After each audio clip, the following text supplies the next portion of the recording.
name that I love because it makes me think of that expensive seat up there where you get an overview of everything. Exactly. It makes sense. It's perfect marketing. Yeah, thank you for having me back. What's new with Skybox this year? Well, we've got a couple of new things that are really interesting. One, we introduced a new capability called threat-centric vulnerability management earlier this year. And what that is a way of looking at vulnerabilities from the perspective of what are the attackers out there using, what things are exploitable, what things have been exploited out in the wild, and what things are potentially going to be attacked next. And so we take information from the dark web, all that chatter that is out there about what vulnerabilities might be used in particular exploits, and we incorporate that into our vulnerability prioritization. So we bring it up to the level where a security person really can see that there's some vulnerabilities they have in their environment they should do something about before the exploit is out there. See, now I like this approach because this reminds me of physical security, old school. We're going to do some personal protection. We go out, we check out the neighborhood, talk to the neighbors, what's going on around here. We get a feel for the environment, and then we put some security into it, and then in, right? And I see a lot of, hey, our software identifies a thing, and here's a flag, and our software blocks this. I don't see recon. This is kind of like recon. It's kind of like recon. And I think I think it's not being done so much, right? Well, people may not realize, you talk about this dark web intelligence. It has it gathers a lot of interest, but there's good information there. Yeah. There's a lot of talking back and forth that happens about exploits that have been successful or that they're working on or sharing of information. Right. And if you pick up on that and use that, you get that, let's say, 2, 3, 4 weeks advance notice. So you want to be able to start addressing important things before they show up in the New York Times. Brilliant. Dorothy, I know you're digging this dark. Look at her smile. She loves it. She's a dark web fanatic. She loves it. Well, both sides. It's obviously fascinating to see the developments. We look at Silk Road 1.0 and 2.0, for example, that Christopher Tarbell, former FBI agent, and his team took down out of the New York FBI office with the help, obviously, of many subject matter experts. How do you translate all that rich data that you're collecting into practical workflows for your clients? Yeah, good question.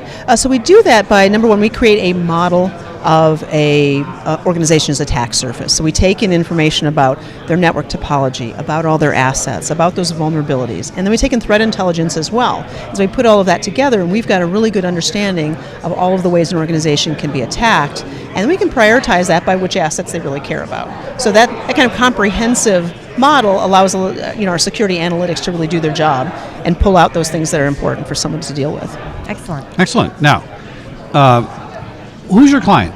I mean, what are the types of clients, and what are you protecting? Sure. Well, first of all, I'd say that our clients are all hypersensitive about security for one reason or another. They could be large banks.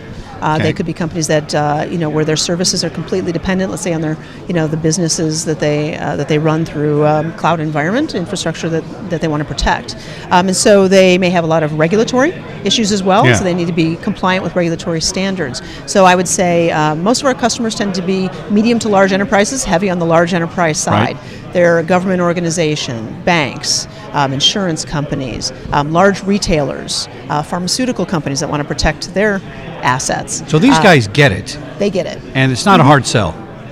No, I mean, they know they've got problems and they've got business to protect. This is where I diverge on these things. If you're a bank, oh boy, I think I probably need security, right? It's a no-brainer, right? Although you just said that encryption was only recently required for some organizations, which is kind of weird. How do we get this diligence a little lower, down to the medium and small businesses? I know they can't afford it yet, but can we get the awareness? Can we push that awareness down to them so they can at least turn their off or something? I think that's happening, but I wanted to share one thing. So we think of those big companies as all being, they are very security aware. Right. But I know that just recently, within the last couple of months, we heard about a Fortune 50 company we shall not name that was still using Excel spreadsheets to categorize their vulnerabilities.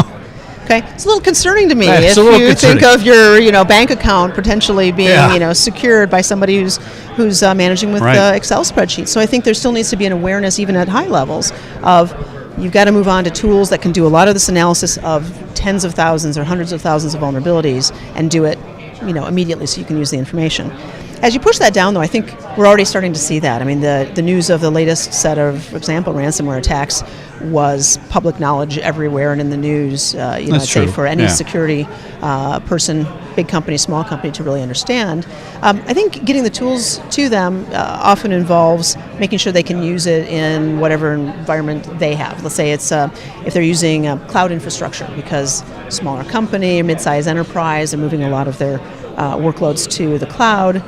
And that may be the point at which they say, well, how am I going to secure that? How do I get visibility over those resources? And do I really want to, rely on my cloud provider for that?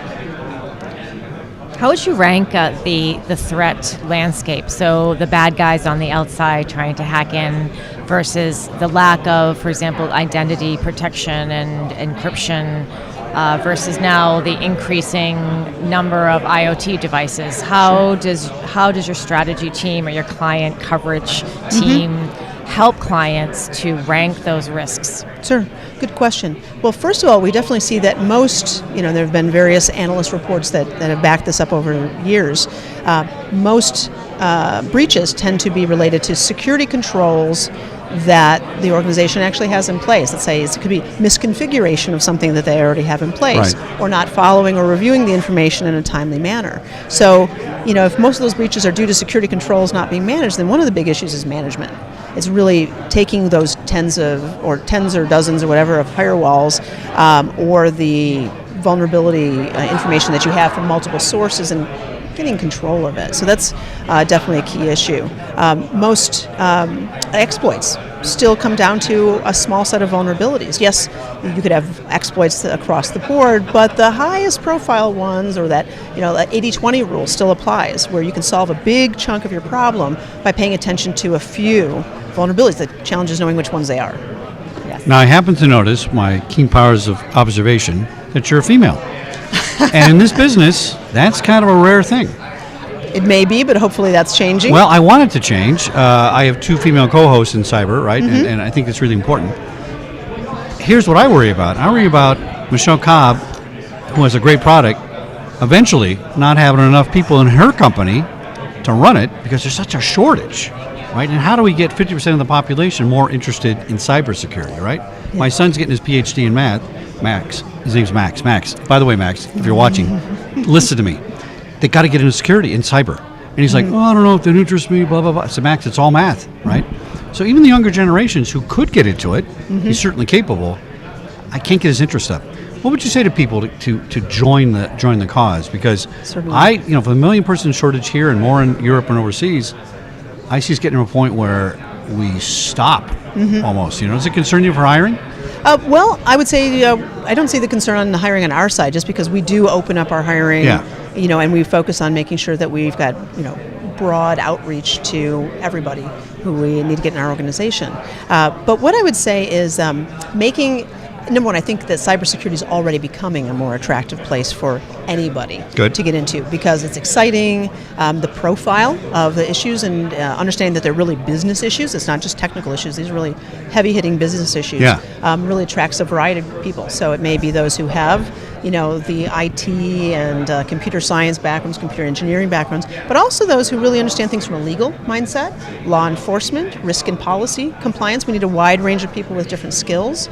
And as you said, we can't avoid and overlook half the population when we're looking for employees. So if companies can do more to make sure that they are getting to the right networking groups. There's different, of course, groups to make sure they've got a very diverse group of candidates. Well, I feel better, because I know there's a shortage, and but you seem to feel that we're keeping pace. We're okay so far. I think that we need to do more. We do more, but it's not a crisis mode yet or anything. I don't know. I'd say when you talk about only 10% of security positions are filled by women, that's pretty much at a crisis level. So, well, that part needs to be addressed immediately. But I do see organizations and large companies taking steps to change that. Excellent. Skybox Security. What does Michelle Cobb worry about at night? What keeps her awake? Certainly, and this will get to I'd say another issue that we're dealing with right now, and we're actually we're announcing our new capabilities in terms of the cloud security side.